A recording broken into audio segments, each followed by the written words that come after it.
What's up, Sales Hacker community? As always, I'm Scott Barker, Head of Partnerships and Revenue at Sales Hacker, and I hope everyone's having a great start to their day. It's a beautiful sunny day where I'm at in Vancouver, so I'm feeling good. And today we are talking about swag, specifically if you should send it or if you should not, and what the data says about sending swag and direct mail. So got some amazing guests with me. Before I introduce them, quickly, housekeeping items. This will be recorded. Takes us about 24 hours to get it out to you, but you'll have it in your inbox for sure. So don't worry. If you got to jump off, close the deal, please do. And number two, these webinars, we do it for the community. So definitely jump in. If you go to the Q&A right now, let us know your name, your title, and jump in with relevant questions. We really want to hear from you, so please do. And without further ado, introducing my awesome guests, I am joined by Eric, Mark, and Pavel. Welcome, gentlemen. What up? Thanks. Pleasure. And as always, a little bit more color. So Eric Hamlin, VP of Sales over at Codis Design, a 14-year swag veteran with Codis Design, I might add, and an expert in designing and producing items that people actually want to wear and use. I think we've all gone to conferences and come home with a bag full of stuff that we don't want. So he's the man that creates things you actually want and oversees, on top of that, a team of 60-plus AEs and account managers that collectively created 19 million plus branded items last year. That's crazy. 19 million. A lot of swag. Sounds like we're talking to the right guys. So welcome again. And then on the other side, we have Mark and Pavel. So Pavel is the VP of Data Science at Outreach. Got a very impressive background as well. PhD in computer science from Cornell. I spent a few years at Yahoo before joining Microsoft. At Microsoft for 8 years, and you were able to work with some amazing teams from Skype and Windows. So thanks for joining us. Excited to have you. And last but not least, Mark Kosoglow, the VP of Sales at Outreach.io, one of my favorite people. And he was telling me before this, he's drove by Cornell once. So that's a pretty good claim to fame. He saw the whole thing. I love it. All right, guys, let's dive into it. I'm pumped. Just so everyone knows, this will be kind of a presentation, but also Q&A. So we've got some meaty data that we're driving through. So let's get to it. Cool. Mark, you want to kick us off here? Yeah, for sure. Thanks, Scott. Appreciate everybody showing up today. What we did is Eric and I, oddly enough, are basically like neighbors. We literally work 4 blocks away from each other. And we met through one of my sales reps, and he and I have kind of become buddies. And we were in the office one day talking about outreach and how to use outreach. And he was talking to us about his sales team and all the successes they were having. And I just finally nailed him to the wall. And I was like, listen, dude, does swag actually work or not? I know you built this massive business with all these reps peddling all this swag, but man, I don't know. And he's like, man, it works. And I was like, okay, I'll put some time and resources into this. If you'll put some time and resources into this, and let's bring in our buddy Pavel here, and he'll be kind of like the rabbi of experimentation and bless the kosherness of what we do to make sure it's completely in line and gives us awesome results that anybody can use. And the result is the content of this webinar. And so what we're going to do is we're going to have Eric kind of go through some general swag information just so that you guys are educated on how swag works and some interesting metrics. Then we'll have Pavel go over into how the experiment was set up, and then we'll all discuss the results, which were actually in the end very substantial, extremely statistically significant, and I think very convincing that swag may or may not work. I'm not going to tell you the answer yet. I'm going to hold you on to the end. Was that good, Scott? I'm not as good as you, but. The suspense. I love it. Tease, right? People in the biz call that the tease. All right, Eric, you're up, man. Tell us why swag, man. All right. So yeah, appreciate it. Excited to dive into this a little bit. So swag is an interesting component, direct mail more specifically, I think, in the sales and outbounding process that, it sort of had a heyday maybe 20 years ago, and it went on the decline with a lot of digital focus, and it's back, and it's doing really well. Why don't you hit the next slide there? So when it comes to, did we skip the previous one that had the statistics? We're going right to the gift. I think of this one first, but we can do whatever one you want. Can we go back this works. Yeah. So I think there's an interesting parallel with a French sociologist, and his name was Marcel Mauss, and he studied specifically gift giving, and he wrote this book, The Gift. And so there's a theory of reciprocity that comes into play with individuals, and it's what you would expect it to be. If you receive a gift, there's almost a social component or implicit need to reciprocate that gift. And I think that concept that he spoke about, and we talk about this pretty consistently at CODIS, is consistent in business giving. If you receive a piece of swag from a company, then there's this sort of bond that you have with that company that you have almost a debt. And so when we think about swag in the most positive sense, I think it has a strong tie between a consumer and a business. And I think it ties in well with Marcel's ultimate theory of reciprocity. So you can bring in the next slide. Sure. I think before we go, just real quick, Eric, the important thing to learn from the gift is if you give a naked man a pot or a seashell, he will choose the pot every time. In case you're wondering. I'm going with a box of money. I don't know about you. I'm a box of money kind of guy. and since we live in the state of Washington, the pot could be metaphorical. So I'm just saying. It has multiple layers. Yeah.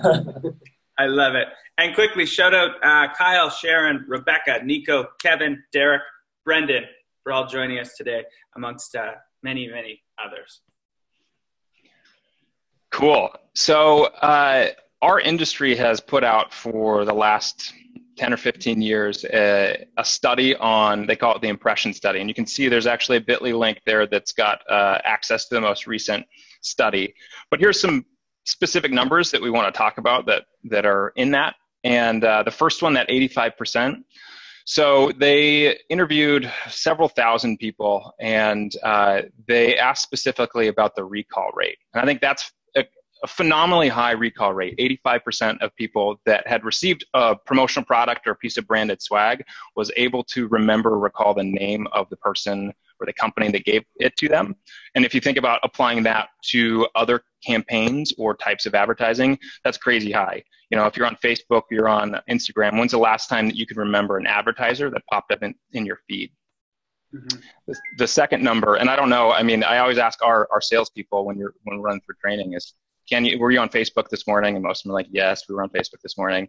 And then say, hey, can you remember an advertiser that showed up? And almost, on the rare account, if they're retargeted to, they can recall it, but very few can actually come up with a new advertiser. The next number, yeah, everywhere I go. And that's expensive, right? Yeah. For me, it's all baby stuff because I got a 22-month-old. So the next number is 12 months. So that is the average number of time that a branded piece of merchandise will stick around. So that is a long time. 12 months, if you think about any other type of campaign that you're running, thanks, Kyle, is a really long time. And would be incredibly expensive for any other type of campaign. So promo items are sticky. As long as they're done right, they're going to last a while.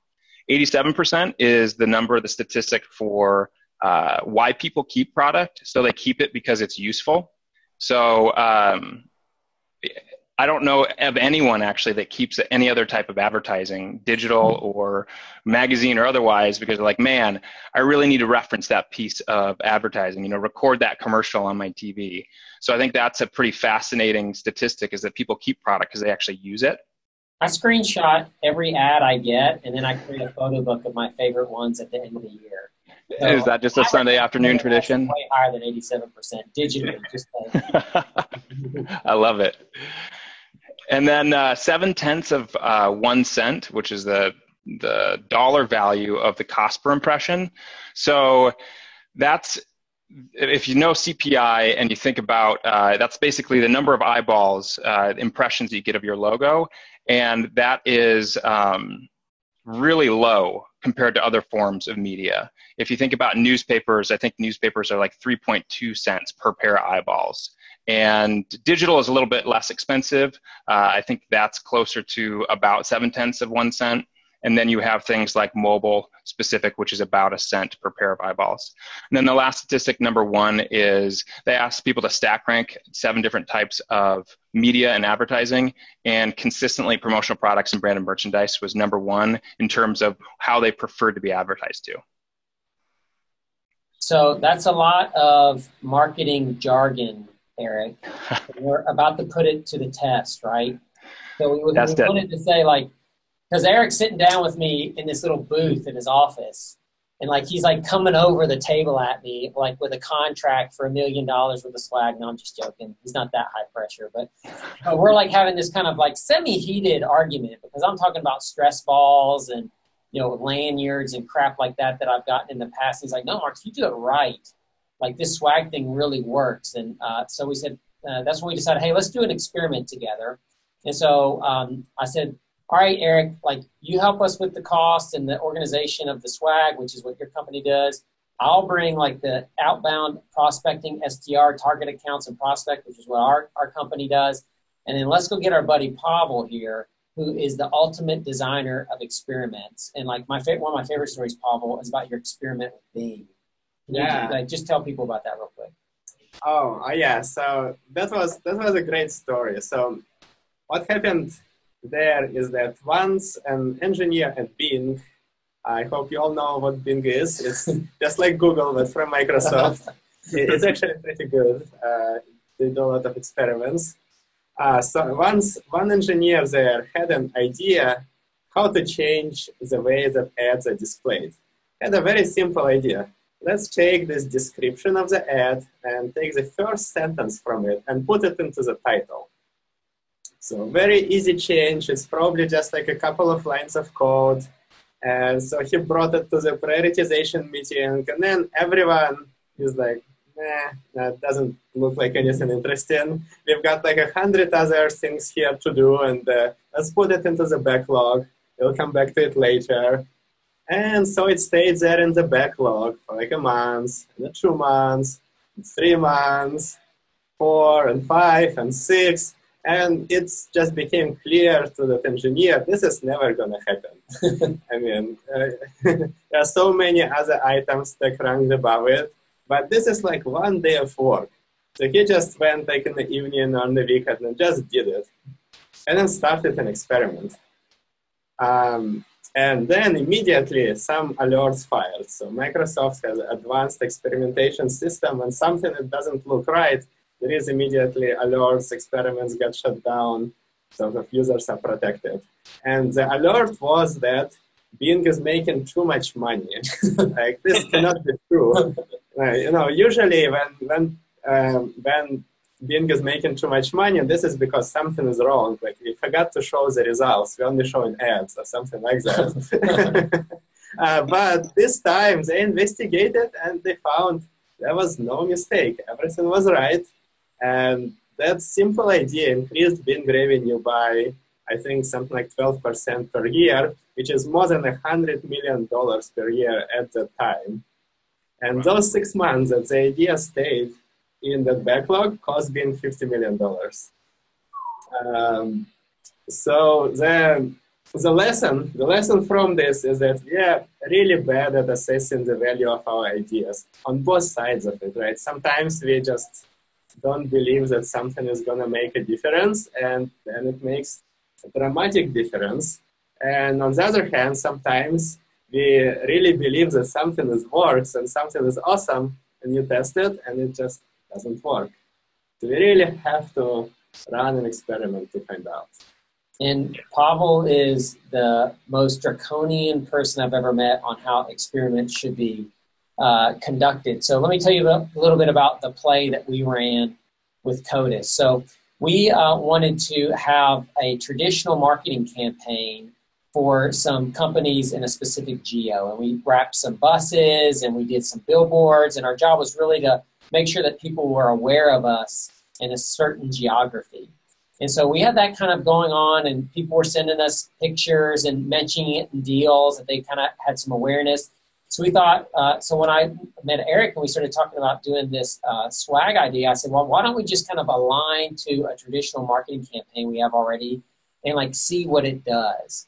And so what we did is we created this branded box that mapped exactly to the same branding that we were doing on the buses and on the billboards that you see. And so we created this box, and inside the box, we had 2 swag items and 2 notes.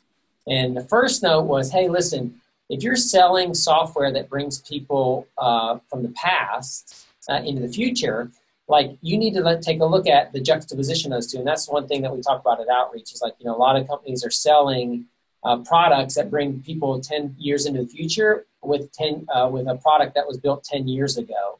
And so we put in there like this old branded like flip phone squeezy toy type thing that was just supposed to be funny that said, hey, listen, this is old technology. And then if you're going to sell new technology, you need new technology to sell it. And then we put in there one of those really nice Qi chargers that's like a wireless charger that, you know, iPhone 8 and all those kind of phones, Android phones support so that you can just put your phone on it. You don't have to plug it in. And it was branded in Outreach. So we sent out that box to a bunch of people, and a bunch of people we didn't. And Pavel is going to explain the experiment design. Yeah, so let's just imagine, so think about it. If you were doing it, and suppose you've got, 500 pieces of swag to send, what would you do? So the nature I know what I do. Yeah. I just pick 500 people and send it. Yeah, exactly. Kind of the first thing that you think about, let's select 500 people, let's send them the swag. After they receive it, let's start the sequence. Tell them about the swag and tell them about how great it is and how great Outreach is, and then see how many meetings we get booked with them. Right? So this is sort of the intuitive way to do it. However, this has a big problem. So when I met Pavel, the first time I said, hey, let's do an experiment, and I explained it to him, he goes, wrong. And I was like, oh, okay. And literally, like, the way that most sales leaders think about creating an experiment is wrong. They just say, hey, listen, I got 500 of these, or I got 300 people like this. Let me just try it, and I'll measure it, like what the delta is, like how much I'll change what I normally get from, and that'll tell me if it works or not. And so why don't you tell us why that's a bad idea of a way to design an experiment? Yeah, so the main problem with this approach is that some prospects will respond to your campaign, to your sequence, even if they did not receive the swag. And when we receive all these responses, then we don't know which one of them are really due to swag or which one of them are due to normal responses, and also which ones of them due to the messaging that you are doing, or perhaps due to the specific time of the year that we are running it. Maybe there are some holidays or something special happening. And there are just so many factors in there that really accurately measuring the impact of swag in this case is really hard with this approach. And I think this is a really important point for sales leaders. And if you're a rep that runs experiments, you really have to think about this is just saying, I'm going to do something different with the next 300 people that I reach out to and see if it creates a change will never lead to meaningful observation, which means that you're never going to get a conclusion you can trust. And so Pavel then proceeded to school me on the right way to design an experiment of this kind. Yeah, so here is what we did. So instead of selecting 500 prospects, we actually selected 1,000, so double the amount of swag we had. And then out of those 1,000, we randomly picked 500, and we sent them the swag. And it's really important, the highlighted word here is randomly. We can't pick like the best ones that we think are most likely to respond. It has to be random. And just so you guys know, I had to send an engineer that works for Pavel a spreadsheet of 1,000 people, and he did some super secret formula to figure out like which randomly we were sending, and then I had to deliver that back to Eric as to here's the people we're sending it to. And the SDRs didn't even know how it was selected, how it was like literally completely blind random sample of people that we were going to go after. That was smart, Mark, because I would have put my thumb on the scale right there. I'm kidding. Yeah. So the second important piece is that when the swag got delivered, then we started the sequences with our prospects with both groups at the same time, and the sequences were almost identical, except for this one sentence difference, which in the beginning, in the very first email of the first step of the sequence, mentioned the swag. And so in case you're not familiar, a sequence is like a series of sales touch points over time that meant to convert something. So convert into a meeting, whatever you're trying to do. In this case, we're trying to book a meeting. So this sequence had 10 steps. All those 10 steps were exactly the same for all 1,000 contacts, except for one sentence just mentioned the swag in the people that got swag. Other than that, completely the same. Same timing, same steps, same channels. We used phone, LinkedIn, and email, so it was very comprehensive. So I think that's really interesting. Oh, go for it. Yeah, go ahead. Go ahead, Eric. I was going to say, I think that's really interesting because internally at CODIS, we've run multiple campaigns. I mean, this is what we do. And we have not done a good enough job of breaking it down and being very deliberate in running an experiment. It was more of like, hey, we're going to send this to 200 people, and some of them we're going to ask for the address ahead of time, and some of them we're going to modify the way that we're putting together the sequence. But I love how you did this, and you made it one-to-one. Everything's the same except for that one sentence. Mm-hmm. Yeah, and the whole reason why we were doing it is that we want to just isolate the impact of swag and make sure that everything else is the same about these groups, except for the fact that some of them, one group got the swag and the other one didn't. And it's really interesting because there's a lot of content out there right now that says, oh, we looked at 14 million emails. Oh, we did this, we did that. And when I take those to Pavel, literally in 30 seconds, he will debunk any conclusions that they come to because there's no way to kind of really look at data from the past to predict what's going to happen in the future. You have to create an experiment that's designed to show you what would happen in the future. You can't run, like, can you explain that a little bit? Why I can't run on 14 million emails and say, oh, this subject line works the best, or always send it on Wednesday morning? Yeah, it's so this goes to the point of random. Is that it's not a random group of prospects that you reach out on Wednesday morning. These are probably the specific people, maybe perhaps the ones who responded to the sequence on Monday, or maybe the ones who did not respond because the first step of the sequence happened on Monday and the second is on Wednesday. And if you already responded, then you would not be in the Wednesday step. So that group of prospects that satisfy pretty much any condition, like being contacted on Wednesday or having a video included in an email, like they are already biased, they're not representative. And then the results that you see from them, there is a mix there. There is certainly some impact of the time of day, but there is also the impact of these other factors that make that group different. And understanding how much of a difference is due to which one of the factors is really impossible. Yeah. I understand. That's where this kind of randomized experiment can really just isolate one factor and measure the causal impact of the specific factor on the results. And I think it's really risky to read reports of people that digest large amount of old data and say the insights that they got from that old past behavior will be indicative of results that I could get if I changed my motion to reflect the same ones that those other people people were running.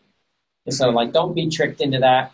At Outreach, what we really try to do is we really try to, first of all, get the experts involved. I'm not an expert. The reason I went into sales is because I flunked out of chemistry in college. I'm not a scientist, and I don't want to play one, right? So we get these right kind of people. We create experiments, and when we release studies, there really are, like, blessed, if you will, with, like, this is the right way to do this so that you can trust the results and move it forward.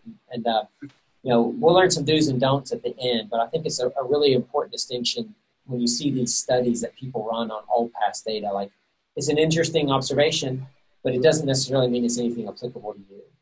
Yeah. Mm-hmm. Absolutely. And so we've got some great questions from the community. And Pavel, I'm gonna Awesome. pick on you a little bit here because I think a lot of people are very interested in this more scientific approach. And I think there's a huge shift in salespeople trying to think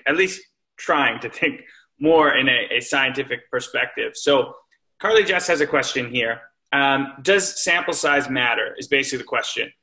Does it have to be a group as large as 1,000 to determine the impact?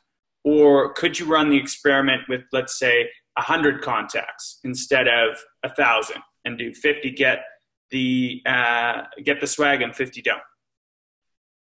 Yeah, sample size, that's a great question. Sample size does matter, and it depends on the size of the impact that you're expecting to detect. For example, in this experiment, we were looking for pretty big impact. I mean, Eric was pretty convincing about this thing being really good. So we were thinking we should see something big here.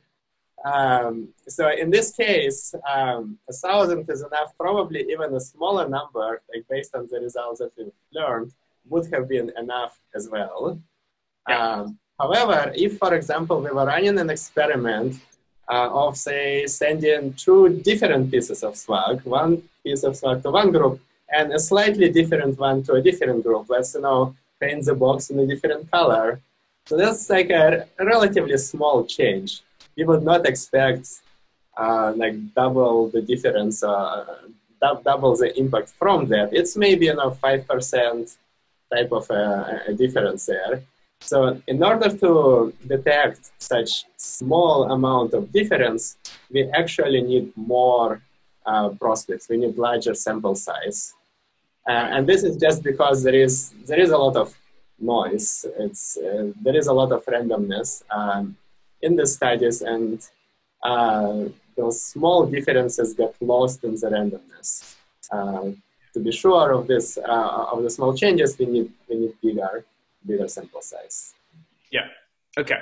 So it could work on a smaller sample size, but if you want really statistically significant kind of return to really hammer it home, go big or go home, as they say. This was a really important thing I learned from Pavel is that what you said is kind of accurate. I think the way to look at it is if you want to make a decision on a sample size of, say, 100, the difference in production has to be 300, 400%. About double at least. Yeah. So if I did 100, we'd have to see double the meetings, double the impact of swag in order for it to be statistically significant. If we did 100 and we saw a 5% change, you basically have an inconclusive experiment. No conclusion can be drawn. Yeah. That makes sense, because there needs to be almost room for the luck and the randomness. Is that kind of what? Yeah. Okay. Makes sense. Awesome. Thank you. And thanks for the question. And one more question, Eric, this one's for you. So how did the SDRs know what day the packages were delivered? Do you do this through FedEx? Is that something that CODIS helps with, Eric? Yeah, actually, I was looking at some of the other questions too that are sort of in line. So the short answer is yes, you should use a service. You should use a service to send out the packages. There's a variety of different options out there. We provide a service where you can go into an e-commerce platform and send them out. There's lots of people that provide a comparable service. We sent these specifically USPS. So there's a couple components when you think about running a program like this. One is you want to be cognizant of cost. And USPS does have one step higher from their base flat rate where you can do tracking. So we're able to pull that tracking in, and if it's run through a program where it's done online, you should be able to get tracking. So we would push tracking to the person that placed the order to notify when it's shipping. For this particular experiment, we didn't designate a day that it needed to land. So they all landed, though, because from a geographic perspective, they all landed within 2 days or 3 days of each other. We shipped them out of Ohio. So if you do need to designate a specific time that they're going to land, we can do that. Other people can do that. That's not an issue. Yeah. And not, I hate to toot Eric's horn on a webinar when you're not supposed to do that, but like literally it was so simple. We gave him a list of 500 people. His team created all the materials, boxed them all up, made it look pretty, did all the shipping arrangements. And the next thing we knew, 3 days later, we were starting up all the sequences and things were happening. And it was just like, if you're going to do this on a big stage like that with a lot of stuff, you really should have a partner to help you. I can't imagine how much productivity we'd have lost from our SDR team if we'd have had them do that kind of motion that CODIS took care of for us. So, yeah, I agree. Yeah. All right, cool. Anything else, Scott? People are dying to find out the return and the answers. So we gotta keep it moving here. One more slide before we get there. Yeah, so I'll go over this. We just actually, awesome segue, statistical significance. Like, Outreach has machine learning, thanks to Pavel's team, built in. And one thing that we've built in is A/B experimentation, meaning that you can see here on step 2, we're testing an email, and Outreach looks to see, have you reached a statistically significant result or not? And the experiment continues to run until you do, and then it'll tell you if you have a winner. And then you know that you can make the right decision then. You don't have to guess or be a scientist or be like Pavel and super smart to figure it out. Just run the A/B test using Amplify and Outreach, and we'll tell you if it works. And that's something awesome that he and his team put together. So let's get to the results, Pavel. That's the payoff. Cool. Yeah, so what did we find? Well, the first thing that we looked at is response rates. How many people actually applied to our email in these 2 groups? Yes group, people who received the swag, and no group who didn't. And there is, as you can see, a 5% difference. So 18% in the no group, 23% in the yes group.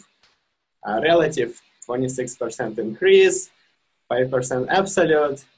So it's not a lot. There is some improvement, but not a lot. And this is sort of where you kind of start thinking, so first this 5%, is it really real, or is it just noise? Could just happen by chance, maybe. And the second question, even if it is real, is it worth it? Is it making any difference? So this made me nervous when I saw this stat. Eric's sweating right now. Yeah. Yeah. So how do we answer these questions? So for the first one, is it real or not? It's really important that we run statistical tests, that we don't just compare the numbers. We actually do a real statistical test that will tell us whether this difference is statistically significant or not. And this is where, to the question that was asked, that's where the sample size matters. You may be seeing the same difference with a few hundred, 100 people and 500 people. With 100 people, you will not be able to say whether it's real or not. In our case, this actually is statistically significant. So this improvement is real. Now, the second question, okay, it's real. Is it actually valuable? Because it did cost some money to send the swag. Did it actually bring the return? And to answer this, we need to look deeper at other metrics. So this is what we found when we kind of dove deeper. So what we found is that in the group that received swag, for 1 out of 5 prospects that we emailed to, we actually were able to get a sell out of it. For the no swag group, it was only 1 out of 14. So even though there was not a big difference in how many people replied, there was a huge difference, almost 3x, in effectiveness of those replies. We actually were able to convert them into sales 3 times more effectively. And so you guys just understand our verbiage. What it means is we set an initial meeting. So somebody could respond and, it could be bad, could be good, whatever. But of the responses, we book a certain number of meetings, and we call those IMs, initial meetings. And those initial meetings hold or they don't hold. If they do hold and all the qualifications are met according to the AE and the guidelines that we provide, then we create a SAL, or a sales accepted lead, and that is the AE saying, yes, this is a real deal. Yes, I'm going to work it. I'm going to take responsibility for this account now. And so if you think about this, is if we send it out to 100 people, of those 100, we could expect 20. If you got sent out to 100, had a meeting with 100 people, 20 of those would have turned over into swag. If they had gotten swag, 20 of those would become prospects. If we hadn't sent them swag out of that 100 people, there'd have been about 7 people that would have said yes. So it's a huge difference in actual productivity and results. And, you might look at the beginning part that made Eric nervous and say, well, listen, I don't know if swag works better. Probably doesn't work that much better booking a meeting. But what it does work much better in is making sure that meeting converts into pipeline that you can close. Yeah, I think it's important because you can sort of, the hypothesis you can make here is that, people would respond a little more if you send them swag, just because it's kind of a social obligation. Someone just made a gift for you, I'll at least say thank you or something. But when it comes to actually converting it into a real deal, that's different. And it was great to see that was actually happening. And I'm going to take the marketing spin on this, because I do think that, the data is supporting the concept or the story of Marcel Mauss's gift idea and the theory of reciprocity. So I'm going to stick with the theory of reciprocity, and that when you give a gift, somebody feels obligated to return some sort of favor. Yep. And in this case, bookable pipeline is the best favor that they can give you. Mm-hmm. Happy holidays. And then we did take it one step further, Pavel. We actually started to look at the dollar value that we could associate. Why don't you share those results? So we looked at what is actually the dollar value of the deals that we are getting of those sales. And it was at almost 2.5 time increase in the swag yes group compared to the swag no group. So that's much bigger than the cost of those gifts that we sent. And so if you think about it, we booked more meetings, yes. We booked a statistically significant amount of more meetings that should influence our decision to use swag. We took it one step further and said, actually, those meetings are converting into pipeline at a much higher rate. So now that looks really good. And not only that, is the opportunities that are being created are actually worth more. So now we have this stacking on stacking on stacking, and the end result is you can build pipeline with more people, and you can build bigger pipeline with those people, and that's the kind of results that swag delivers. And so, Eric took a sigh of relief. And, his hypothesis was proved to be true, which is, I think we can say fairly definitively, for the sample size that we did, it is much better to do cold outbound prospecting with swag than to do it without. Big thumbs up. Oh, love it. Now let's find out what constitutes a good campaign. What are we doing? What are we not doing? I think this is super important, because I'll share a quick anecdote with the listeners. So I ran my own experiments. Pavel, don't. A few years back, with the BD team I was running, and we're like, hey, got this great idea. Heard everyone loves software t-shirts. Let's start sending them out. And basically, we picked, it was about 250 people, started sending these t-shirts out, then started calling and putting them in our sequences. but we had no way of tracking it. You know, we didn't even know kind of what our North Star was, and we weren't doing it this way. So very quickly, you know, before they even got through touches, you know, there was other leads coming in and things. You know, my team starts saying, this isn't working. They give up early, and all this randomness comes in. And then, you know, it's easy at that point just to be like, all right, swag doesn't work. So I think this is super, super, super important right now to run through how are we making this successful. And obviously, Eric, you're the master at this because you see this every day. What was it, 19 million swag? Yeah. We 19 million branded items went out our doors last year. Yeah. But I will say, I think, so you're talking about t-shirts, which t-shirts. I love t-shirts. I love t-shirts. I've got a whole slew of them. I have the one in, one out, where if I bring in a new t-shirt, my wife says one has to go out the door. But when it comes to prospecting, size items, I think it's a little dangerous, because if you're going to hand out an item and you don't know your prospect size, there can be some social stigma there, or you hand somebody a large and they're actually a small, or vice versa, and it's just less relevant. So we tend to recommend to our customers, stay away from size items unless you know your prospect or client size explicitly. Yeah, smart. See, those were things I wasn't thinking about. Eric, why don't you run through these do's and don'ts from your perspective as the swag expert?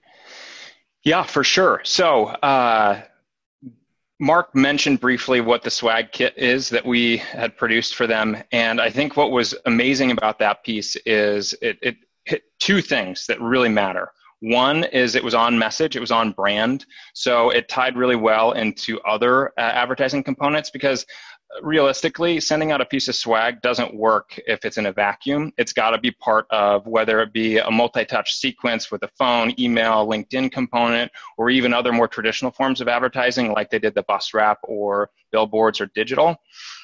So I think incorporating that, keeping it on message, is really, really valuable. You also need to make it relevant. Our industry is kind of known for being cheap, let's be honest. And I personally want to do everything to avoid that component. So the best way you can do it is keep it sticky, make it something that people actually want to wear and use. And I thought the key wireless charger, fantastic piece that they did. It's something that I use every day because I've got a newer phone, and I know that people that have used it, it's a game changer. The last thing I said on the do list is get accurate addresses. So I think this is an interesting point, because it's not something people are used to when they're running sequences or doing it more digitally, but getting accurate addresses is going to matter. USPS, they typically see what's called undeliverable as addressed, and their rate last year was about 4.5% of packages just don't get delivered. We saw a little bit higher than this when we ran this campaign, and typically it'll be like 5 to 7%. And if you think about it, if you're having somebody that's either on the sales enablement side, or an intern, or somebody on the BDR or SDR side that's going and farming those addresses, inherently they're going to be out to date or aren't done entirely accurately. So I think that putting emphasis on good addresses matters. And then some of the don'ts: don't go cheap. Like, flat out, if it's a product that somebody's just going to throw away, it's actually going to do more harm to your brand. Don't go generic. And what I mean by that is, if you want to run a campaign like this and sending it to 500 people, know your demographic. Don't be sending, if your demographic, these are like construction leaders, don't be sending them the latest tech gadget unless you know that that's a piece of their overall culture. And the opposite is true. Working with somebody that understands the types of products that are out there and you can get as tailored as possible, I think is really important. And then the last thing is pretty straightforward. Don't be sending like a super fragile piece of glass out to 500 prospects. You can do it. It's just going to cost you more because you have to worry about the packaging. And then like a big bulky item just costs more as well to ship. So be thinking about that from a cost perspective. Yeah, I know every person that deals in swag would tell you don't go cheap. But listen, we've all gotten the like portable battery branded thing from some trade show. And we went home and we charged it. And then on our next business trip, we plugged our phone in expecting it to rescue us, and it failed, and we kicked it into the garbage can and said a curse word about the company that gave it to us. So you don't want to be that dude, right? Spend an extra $3 and like get crap that works. And then Pavel has a couple do's and don'ts on how to measure impact. Yes, so the first one, so now you've listened to this webinar, and now you're thinking, all right, I'm just going to go home and start sending wireless chargers to everyone. And, don't do that. And perhaps I don't even need to, do any work. They've already run the experiment. They've proven it works. And I can just go and send it. I don't need to do all this math and statistics there. So don't do that. Actually run an experiment. It may work for you. It may not work for you, just like Eric was saying. It's really very much context dependent.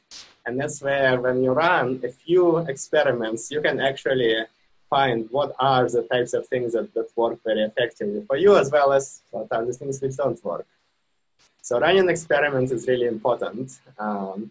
Second, when you do run an experiment, perform a statistical test.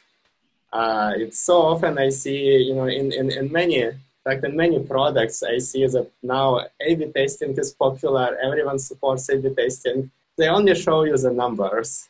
It's like 20 here, is 15 there, and you're looking at it and you don't really know. Is it noise? Is it real? Was the test even run correctly in the first place? So you do need to run a statistical test to actually convince yourself that that result is real and it's not noise. And I've seen so many times how something that looks positive may end up actually being even negative at the end of the test when it gets to statistical significance. So it's important to do this. And important to run it properly to the end, not stopping early, at the first signs. Oh, looks like it's good, or looks like it's bad. Let it finish according to the plan and then see what happens. And then the last one here is to look beyond the basic metrics. So what we saw in the beginning, when we looked at the replies, it wasn't clear at all at that point whether it was really a valuable experiment or not, whether the swag worked or not. And it's, again, very tempting to just say, well, looks like if it doesn't work here, it's probably, can't work down the line either, and just stop there. So again, look at some deeper metrics. Really try to evaluate the experiment comprehensively, looking at it from all the different sides. And even if it doesn't work, you may be able to learn something valuable from that experiment that you can use to then design new, better experiments in the future. I love it. I love it. Those are great do's and don'ts from both ends. And Mark, do we have another slide after this, or do we have time for some Q&A? We got Q&A time, man. Perfect. Right on time. We got about like 12 minutes left, and we got some excellent questions. So thank you, everyone, for some of the best engagement I've seen in a while. So it's definitely a topic people that's top of mind for people. So I like this one right here. We got Rob. Rob, thank you for the question. What's the best swag you've personally experienced? Mark, I'll start with you. I used the bad battery charger example, but I probably for 4 years carried around an external battery charger that I used with my phone literally probably once a week. And so that was probably the best thing I ever got. It was very useful to me. Yeah. That's the huge relevance piece, right? Like if you're giving away swag at a conference, everyone's phone is always dead at a conference. That's like the number one thing. People are fighting over chargers. So I think that relevance piece is what makes that gift just, very much more thoughtful than it would seem. Pavel, what about yourself? Well, I've got this awesome backpack actually from my former team at Microsoft, which from Patagonia, which I've carried for the last 5 years. I travel with it. I bring it every day to work. And it's just sort of like new. I think I'm going to carry it for another at least 5 years or so, because it's just great. That's awesome. I think if you give anyone in tech some Patagonia gear, they're all over it. On that deal. Yeah, let's go. Eric, you must have seen it all. Can you pick a personal favorite? Oh man, I have seen a lot of different things. I've seen some of my favorite super custom pieces we've done are some slippers that are in the shape of a shark for a well-known tech company. That was pretty amazing. We've done some cool bags, actually. So bags in our industry is probably the #1 item that you can do in terms of impressions. So excluding a piece of outerwear like a jacket, but again, I think size items are tough. But for me, my go-to, when I travel, there are 2 things that I always bring. It's going to be a charger for sure, but it's also it's going to be a charging cable. And there are a lot of different charging cables out there that are like a 5-in-1, where you're going to have access to anything from like an Apple charger to a standard mini USB. And that thing is my go-to. I bring it all the time. In fact, I have like 4 of them in case I lose one. So that's definitely my go-to. Yeah, I love it. That's a good one. And then me, I'm an easy guy to please. I love cool, well thought out branded socks that are like funny and goofy. I'm a sucker for them. I gotta. Pretty boy, Scott. I knew it was close with you. I'm gonna need your address, Scott. Please send them all. I got all sorts of socks. I'll send them your way. Yeah, I'm not difficult to impress, I guess. All right. This is an interesting question. It's probably for Eric. Do the SDRs, the SDR teams that you work with, ever encounter prospects that can't accept swag due to a company policy? Yeah, so I think this is a great question, and it's something that you need to think about. There are certain industries, whether it's highly regulated or things like places like government, where there are policies when it comes to the dollar value that they can accept a gift. And that gift is very generic. It can be a piece of swag. It can be, a meal. You don't run into it that often. My recommendation is usually that level, that threshold, like $25 or $50. So if you're giving something that's below that value, you're probably okay. We don't run into it nearly as often, only because we're happen to sell the swag, so we can say, well, it's a sample of a product. But there will be on occasion times when you might get it rejected, or they have to donate it or give it to the team. But I think you should know if you sell into government, that's probably something that you should avoid. But most other industries, it's fair game. Yeah, this is why socks are the way to go, man. There you are, less than $25. All right, let's go where there's. A lot of people are wondering about addresses, how to get accurate addresses without being too manual. I know there's a bunch of tools out there. You got our friends, ZoomInfo, DiscoverOrg, LeadIQ. Mark, how did you guys get addresses? Yeah, we took the address of the company and cross-referenced it against the geo of the person that we were looking at as it was listed on LinkedIn. And if those 2 matched up, we felt like it was a good bet. And I think, like Eric said, I think we ended up with like 5 or 7% that didn't deliver, something like that, right, Eric? Yeah, it was about 7. Yeah. Yeah, I'll be honest with you. We did it for 500 people. We have 30 or so SDRs. They each had to do 15 to 20 people. So we kind of like baked it down like that. And I think it took like 2 hours per person to verify and get all those addresses in a form that Eric's team could consume and then use. But obviously that was better than 2 hours worth of cold calls in this case. Yeah. And I think, it's important to point out that this shouldn't be sort of a spray and pray approach where you just gather a ton of prospects and just start shooting out swag. I think it plays really well in more of like an ABM or targeted environment. And in that case, it probably makes sense. You're probably going to want to know the address of the prospect. And that might be part of your whole like enriched data that you have in whatever platform you're using. So, Yeah, that makes sense.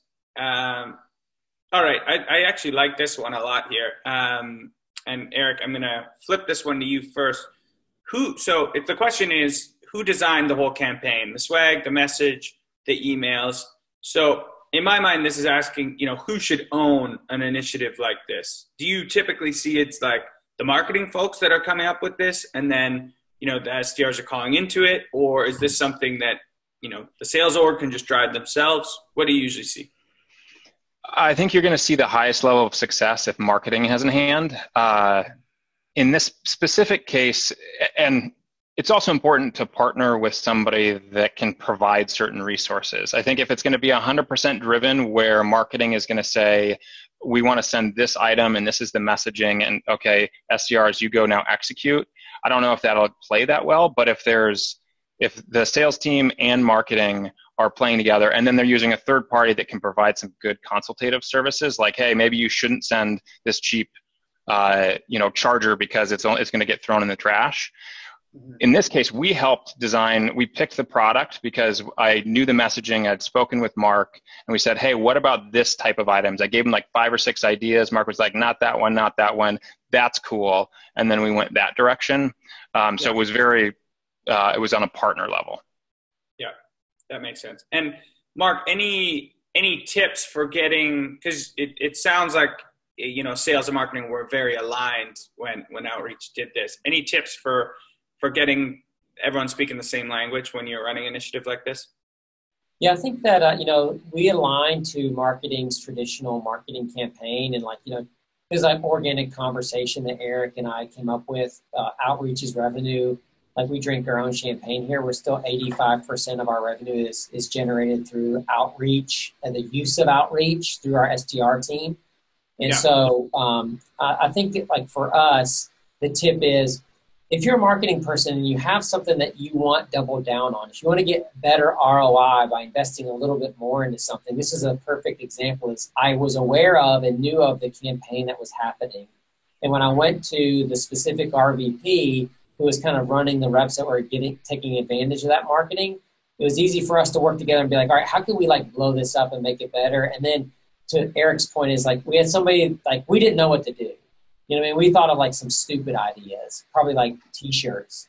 And, but Eric came in as the expert and said, hey, listen, you're a high-tech tool. You should have some high-tech in there. I sent him all of the ad copy, and he looked at it, and he's like, here's the juxtaposition I see. Here's this funny thing and a cool thing, and here's how we box it up. And so maybe some marketing people could kind of put all that together, but Eric did it for us, and I thought it was a great partnership because we were able to align sales to marketing through this specific campaign, and then we were able to use an outside partner to help us really execute on it strongly. Yeah, that's awesome. Yeah, the key to get that alignment, and then leaning on an expert is always the way to go. Awesome, gentlemen. Well, that takes us to our time.